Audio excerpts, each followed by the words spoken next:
All right, guys. So that Lakers Mavs game was seriously crazy.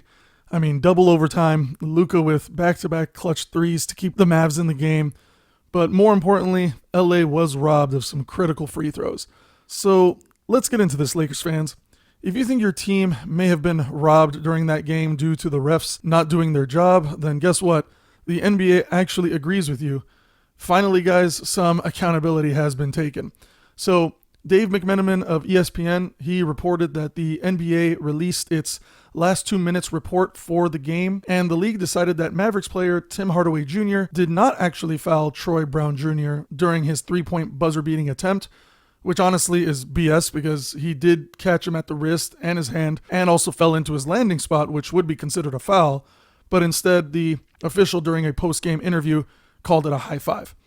Of course, during that time, LeBron James, Troy Brown Jr., and head coach Darvin Ham, they all expressed their frustration by that no call at the end of the fourth. Now, what's funny is that even in the locker room, you could hear LeBron James speaking out when they were interviewing Troy Brown about that particular possession. And LeBron is saying things like, no, it's an effing foul. It's a foul. No matter what Brown says now, it's an effing foul. That shit is blatant, and they should have called it. Also, Ham ended up speaking with reporters during the postgame about the incident, and he even said, I mean, it looked to me like it was a foul on the shot. I'm not one to blame officiating, and I won't start now, but it did look clear as daylight like it was a foul. I could be wrong, but even still watching after the game, it looked like a foul on his follow-through. So, funny enough, getting back to the point here, NBA did some investigating, and they determined that there was indeed 7 foul calls that should have been called, and this was specific towards the end of the game, that were in the Lakers' favor, but none of them were called. One foul in particular was the Christian Wood foul that he did on LeBron James during that baseline up and under layup, where Wood basically connects his arm with LeBron as LeBron is going up, and then, of course, no whistle is blown. Long story short, guys, NBA agrees the Lakers were robbed of some crucial calls during the game, and it definitely stung if you're a Lakers fan, considering that LeBron played 47 minutes just to essentially lose the game and then add more wear and tear on his body. I mean, you think about where these guys started off the season, they were at 2-10, so every game moving forward is essentially very critical, at least towards making the playoffs this season. Of course, had they won that game, they would be in the 10th seed spot in the Western Conference. But, of course, now they're not, and I'm glad that the NBA is actually making attempts towards keeping referees accountable, because if you think about it, coaches are held accountable with technicals, ejections, suspensions, whatever. Players are also held accountable with the same thing. They get texts all the time, they get ejected, they get suspended for fighting, even suspended for off-the-court stuff. And the same thing goes with coaches as well, right? Look at Ime Udoka, look at all the fightings that have been going on and the people who have been suspended. I mean, even look at like racial slurs from certain players. They got all these things going on, and they are held accountable, which I agree. They should be held accountable. That's the right thing to do for the organization, for the fans, for the people that look up to these people. But at the same time, NBA is not making the referees accountable in any way.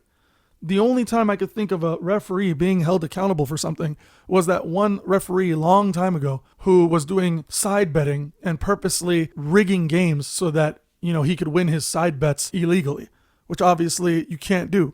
But aside from that, if a ref is favoring a team that he might like or is biased towards, he is therefore swaying the game in such a way to where a certain team that's been basically busting their ass trying to win will not actually win.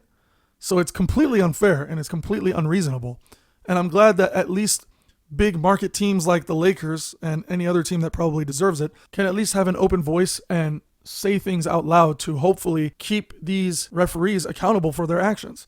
Now, granted, I know it's just a regular season game and there's a lot of games left and we're just going into the All-Star weekend, but still, I mean, these kind of non-calls would be really bad during the playoffs if there's a lot of money on the line, there's people that are betting in the sports world, the fans that are involved.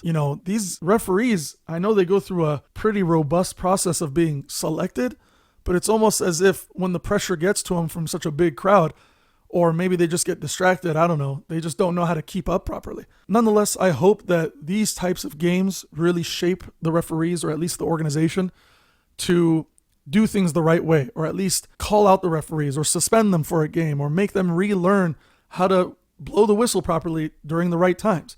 Because if this is going to keep up this way, then they might as well start adopting some AI technology during the games so that in addition to whatever the referees say, there's some AI technology that kind of regulates exactly what's going on so that there's significant proof that, all right, there was indeed a foul or there was indeed a out of bounds play or something, Anyway, guys, thanks for watching. Let me know what you think in the comments below. This Laker game was still really crazy, super entertaining. I mean, Luka went off, but yeah, as Lakers fans, we're pretty disappointed.